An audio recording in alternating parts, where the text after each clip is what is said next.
그 확실한 업적이었기도 하고.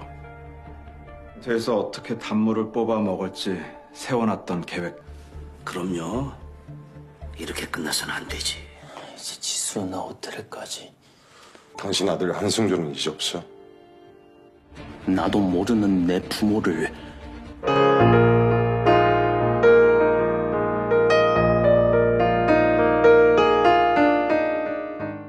Polisi dan tim forensik segera memadati gudang yang terbakar itu. Mereka juga membawa jasad Direktur SIM ke dalam ambulan. Seungju dan Howo yang masih berada di sana tak bisa menyembunyikan kesedihannya.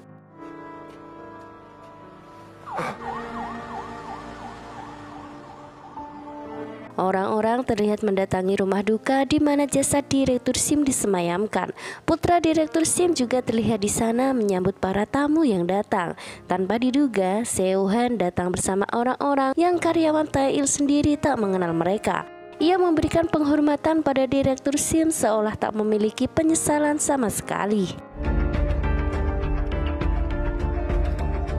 Di saat yang sama, Seo-han meminta Pak Woo untuk mengambil laptop Direktur SIM. Tentu saja ia ingin memastikan bahwa Direktur SIM tak menyembunyikan sesuatu darinya.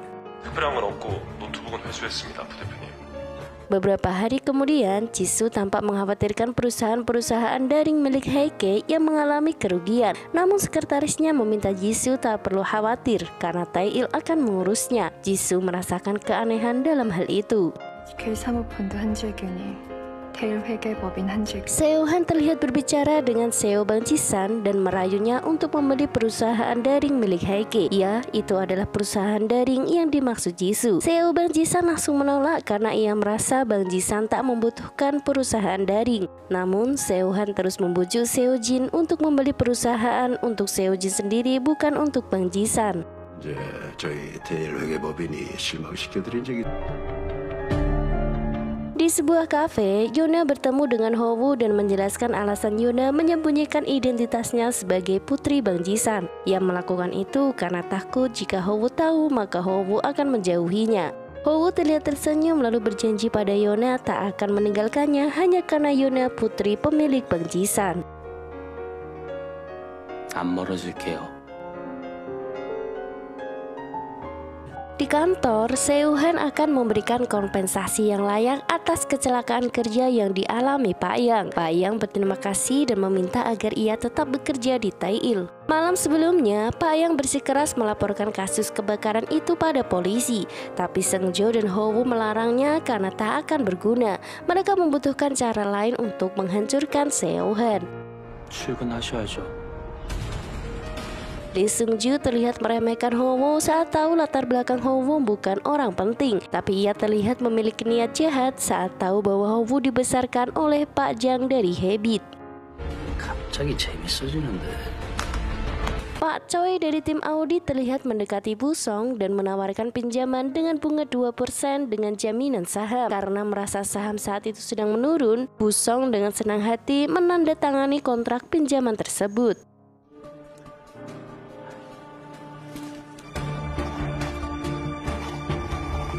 Pak Kang tampak mendekati Seungju dan Howo dan memberikan file yang diberikan Direktur SIM padanya sebelum meninggal. File itu berisi nama-nama perusahaan yang telah ditutup oleh Tae-il setelah Seo-han memanfaatkan mereka.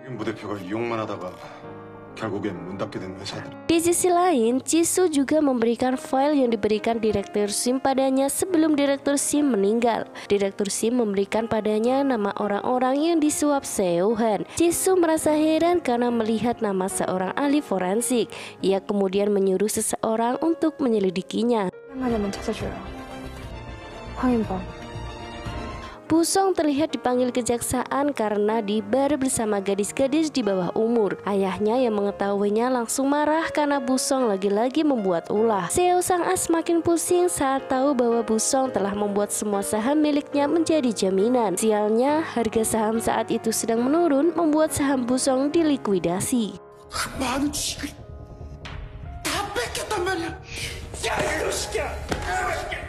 Tepat saat itu, Lee Sung-ju tiba di sana dan menertawakan kondisi kakaknya. Ia juga mengaku bahwa dialah yang berada di balik semua itu. Dialah yang meminta Pak Choi untuk mendekati Bu Song agar ia bisa membeli saham-saham itu. Ia bahkan membawa seorang jaksa untuk menangkap Seo Sang-ah. Setelah menyebut semua kejahatan Seo Sang-ah, kejaksaan segera menangkapnya.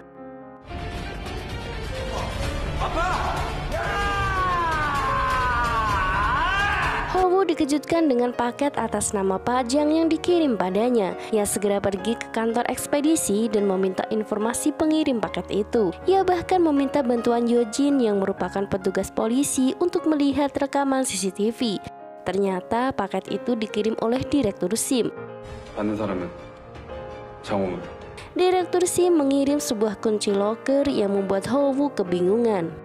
Setelah memberitahu Seung-jo, ia terus memikirkan kunci itu hingga ia menyadari saat melihat kaos basket yang selalu dipajang Direktur SIM di dalam ruangannya. Ho-woo berpikir kemungkinan nomor di kaos basket itu adalah nomor loker untuk kunci tersebut, dan ternyata benar. Ia menemukan loker milik Direktur SIM saat Direktur SIM masih menjadi karyawan baru. Di sana ia menemukan flash disk yang sangat banyak dan beberapa file yang lain. File-file itu berisi rekaman suara Seo-han yang selama ini Direktur SIM rekam secara diam-diam.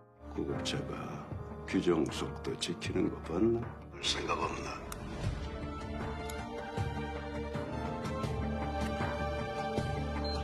Selain itu, Ho-woo juga menemukan laporan autopsi Pak Jang. Ia juga menemukan rekaman suara yang menunjukkan bahwa Pak Jang bukan bunuh diri melainkan dibunuh, dan pelakunya adalah Direktur SIM atas perintah Seo-han.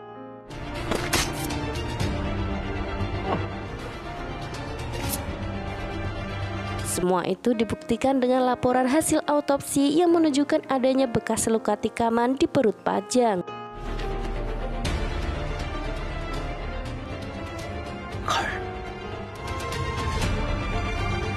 Di saat yang sama, Jisoo menemui petugas forensik yang namanya tercatat di file pemberian Direktur SIM.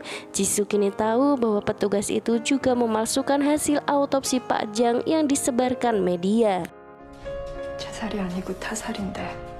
돈보다 무서워서. Seung-jo dan Jisoo yang tiba di apartemen Jisoo dikejutkan dengan dua orang yang membobol apartemen Jisoo. Beruntungnya Seung-jo bisa mengalahkan mereka meski ia terluka di tangan. 아니, 더 이상 여기 있으면 안 될 것. Ho-woo yang melihat luka di tangan Seung-jo mulai khawatir keamanan Jisoo. Saat itulah Yuna datang dan menceritakan kekhawatirannya terkait rapat yang diadakan Bang Ji-san. Ho-woo berkata bahwa Seo-han berusaha menjual perusahaan daring pada Bang Ji-san, namun ia tak tahu alasan Seo-han melakukannya. Hari berikutnya, Ho-woo meminta pada rekan-rekannya untuk mencari cara agar melepaskan Bang Ji-san dari bujuk rayu Seo-han. Tapi meskipun mereka melakukan sesuatu, mereka tak akan bisa melakukannya tanpa persetujuan Seo-han. 한재경 부대표 승인 없이 우리가 할 수 있는 건 아무것도 없는데. Seung-jo kemudian mengusulkan untuk mencari perusahaan lain yang bisa membeli perusahaan daring itu. Saat itulah Pak Kang datang dan bersedia membeli perusahaan itu. Mereka kemudian makan malam di kedai nenek Ho-woo. Seung-jo bertanya alasan Pak Kang membeli perusahaan daring itu, padahal perusahaan Pak Kang tak membutuhkannya. Alasan Pak Kang karena ia tak ingin ada korban lain seperti Direktur SIM. 또 이럴 순 없잖아. 그래서도 안 되고. Masalah kembali terjadi saat mereka melihat data keuangan dan hutang Bang Ji-san.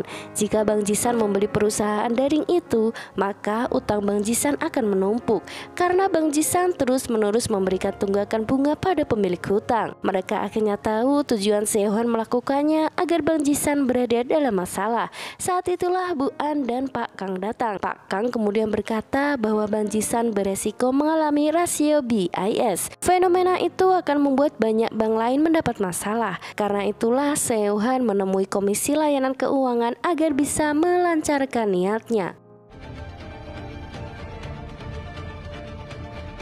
Kini mereka sudah tahu bahwa tujuan Seo-han adalah menguasai Bang Ji-san. Karena jika itu berhasil, maka Seo-han juga akan bisa menguasai pemerintahan. Bahkan, ia juga bisa menguasai perekonomian negara. 한재경 부대표가 나라 경제 흔드는 건 시간 문제야.